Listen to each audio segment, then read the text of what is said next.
मैं Swati Rajput MSc classes में आपका हार्दिक स्वागत करती हूँ। मैं आपको लेकर चल रही हूँ हिंदी में आपका टॉपिक हिंदी पद्य साहित्य का इतिहास, जिसमें आपको करा रही हूँ काल विभाजन। क्या कराएंगे हम? काल विभाजन।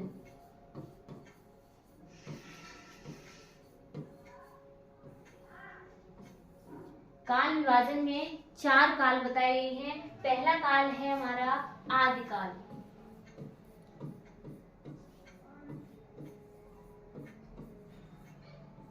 जिसकी समय सीमा है सन 769 से लेकर 1343 ईस्वी।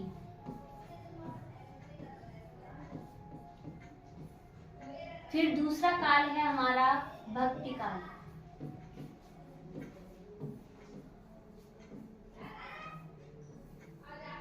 भक्ति काल की समय सीमा है सन 1343 से 1643। सन 1343 से लेकर 1643।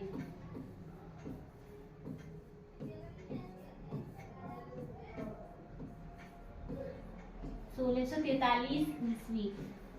फिर है हमारा तीसरा काल रीतिकाल।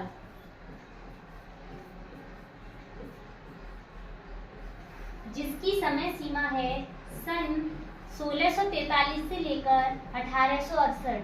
सन 1643 से 1868 ईस्वी। फिर है हमारा चौथा काल आधुनिक काल।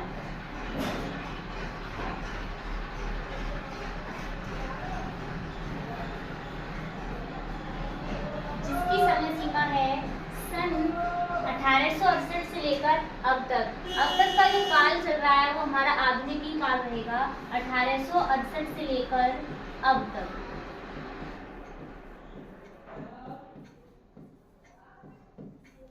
इस काल विभाजन को आचार्य रामचंद्र शुक्ल के अनुसार अलग बताया गया है। आचार्य रामचंद्र शुक्ल के अनुसार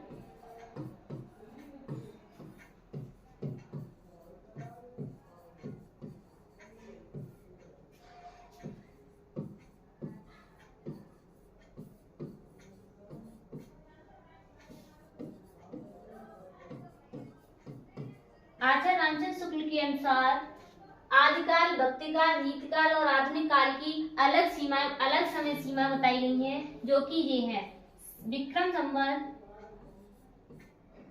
1050 से लेकर 1375। फिर भक्ति काल को इन्होंने समय सीमा दी है संवत 1375 से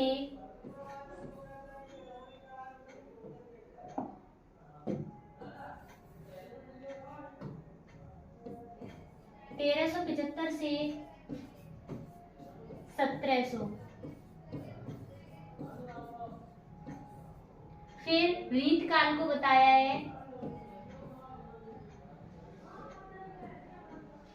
1700 से 1900।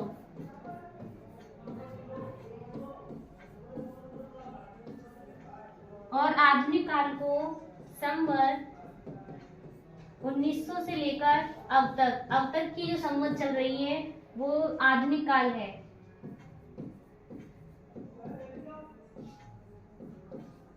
तो इस प्रकार ये आचार्य रामचंद्र शुक्ल के अनुसार जो समय सीमा बताई गई है वो ये है, और जो लेखकों ने बनाई है वो हमारी ये है। तो ये हमारा काल विभाजन रहा है हिंदी पद्य साहित्य का इतिहास, जिसमें 4 काल जो बताए गए हैं आदिकाल, भक्तिकाल, रीतिकाल और आधुनिक काल।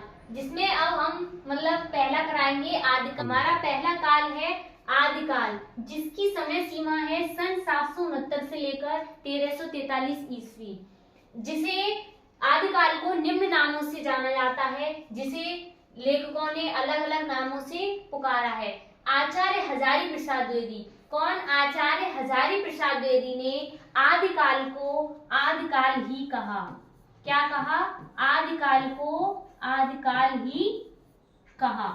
फिर है हमारे दूसरे लेखक आचार्य रामचंद्र शुक्ल। दूसरे कौन से? आचार्य रामचंद्र शुक्ल ने आदिकाल को वीर गाथा काल कहा।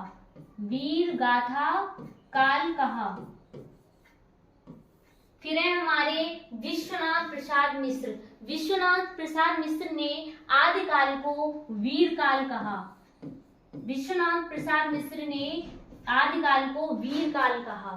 फिर है हमारे राहुल साकृत्यायन। राहुल साकृत्यायन ने सिद्ध सामंत काल कहा।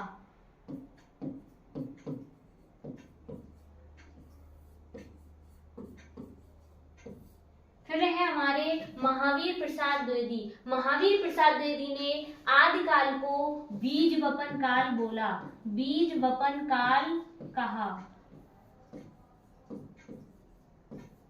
फिर है हमारे डॉक्टर रामकुमार वर्मा और जॉर्ज ए ग्रियर्सन। इन दोनों लेखकों ने मिलकर आदिकाल को चारण काल कहा, चारण काल कहा।